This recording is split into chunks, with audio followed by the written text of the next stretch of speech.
My name is Lucian Thorne Whitaker. I'm 72 years old. And a few weeks ago, a doctor sat across from me in a quiet hospital room and told me something that changes the way a man sees the world. He told me my heart is failing. Not tomorrow. Not in some distant future. But now, slowly, day by day. You know, doctors have a way of saying things without really saying them. They choose their words carefully. They talk about managing the condition, about being realistic, about making the most of your time. But when you've lived long enough, you learn how to read the silence between those words. And the silence told me everything I needed to know. For the first few days after that conversation, I didn't say much to anyone. I just sat on my porch. Morning after morning. Watching the sun come up over the trees behind my house.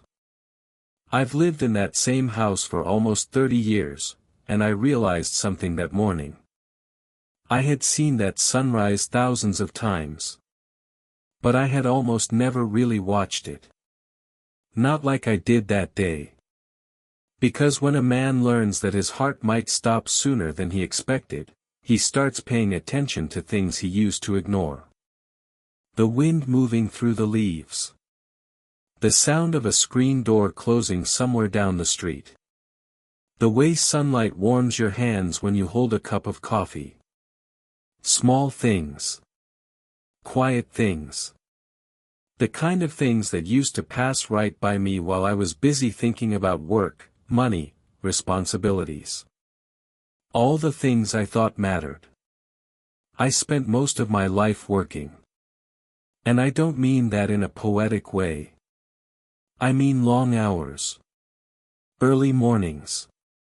Late nights. Always chasing the next task that needed to be done. I told myself it was for my family. And in many ways, it was. I wanted to give my wife a comfortable home.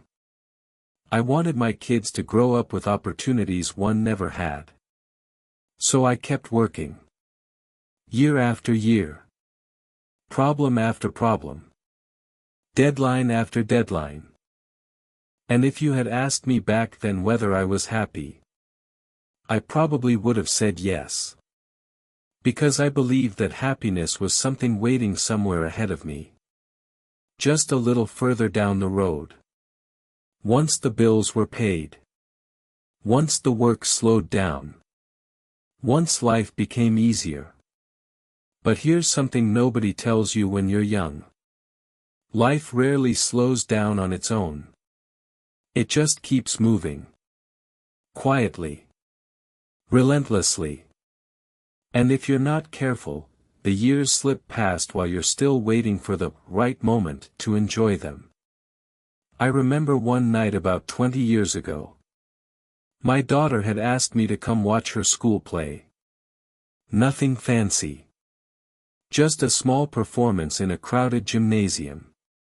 But that same evening, I had a problem at work that needed my attention. At least that's what I told myself. So I stayed late at the office. By the time I got home, the play was over.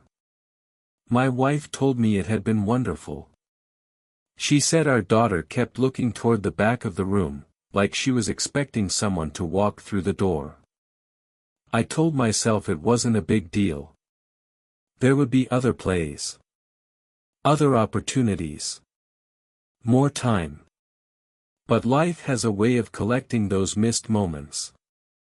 One by one. Quietly. Until years later, they sit heavy on your heart when you finally slow down enough to remember them. I'm not telling you this because I regret my entire life. That wouldn't be true. I've had beautiful years. I've had laughter. I've had love. But I have learned something that only becomes clear when time starts running short. The moments that shape your life are rarely the ones you plan. They're the ordinary ones. Dinner at the kitchen table. A conversation on the porch after the sun goes down. A quiet walk with someone you care about. Those are the moments that stay with you. Not the long meetings. Not the extra hours at work. Not the endless list of things you thought were urgent. You see, when the doctor told me about my heart, I went home and opened an old wooden box I keep in the closet. Inside were photographs. Dozens of them. Some of them were so old the edges had turned yellow. And as I looked through them, I noticed something strange. The happiest memories in those photographs had nothing to do with the things I spent most of my time worrying about. They were simple moments. My son learning to ride a bicycle. My wife laughing in the kitchen. A family picnic beside a lake on a summer afternoon. Those pictures reminded me of something I wish I had understood much earlier in life. We spend years chasing the big milestones. The promotions. The achievements. The moments we believe will define us. But in the end, it's the small moments that quietly build the story of who we are.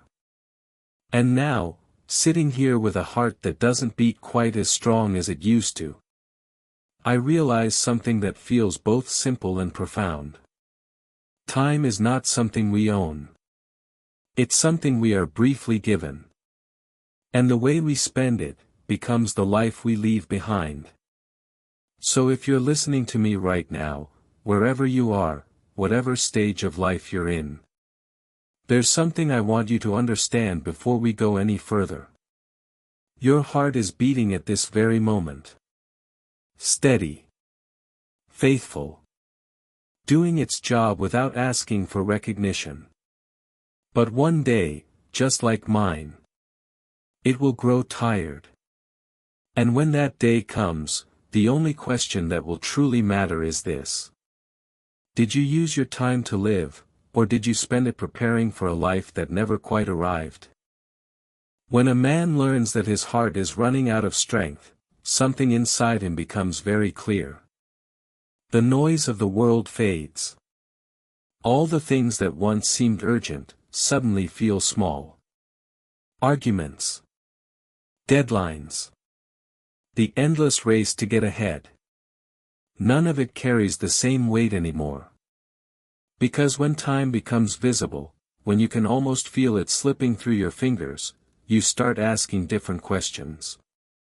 Not, how much can I achieve? But, did I live the time I was given the right way? Over the past few weeks, I've spent many quiet hours thinking about that question. Sometimes late at night. Sometimes early in the morning when the world is still quiet. And I realized there are a few things, a few simple truths, that I wish someone had told me when I was younger. They're not complicated. They're not revolutionary. But they might change the way you live, if you truly listen. The first thing is this. Don't wait to appreciate the people in your life. We have a strange habit as human beings. We assume the people we love will always be there tomorrow.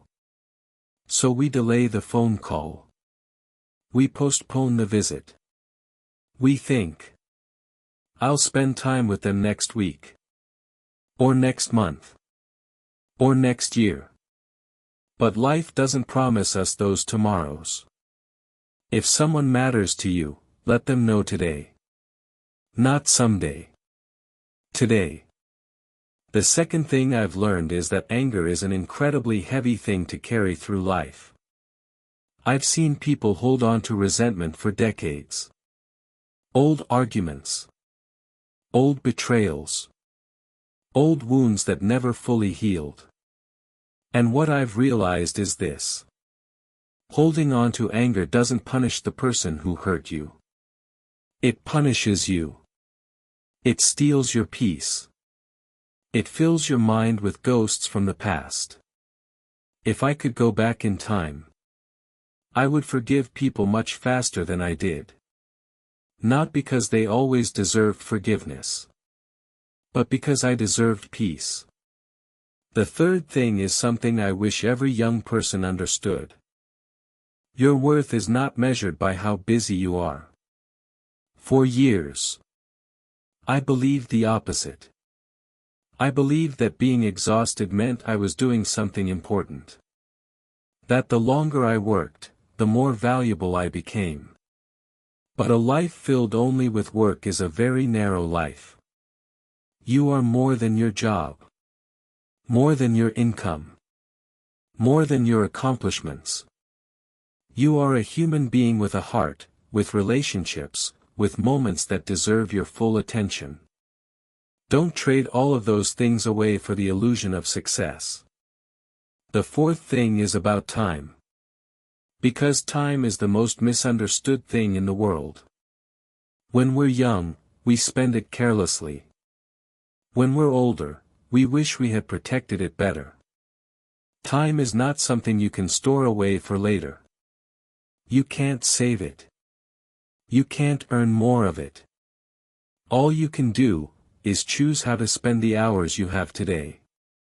And the way you spend them, quietly becomes your life.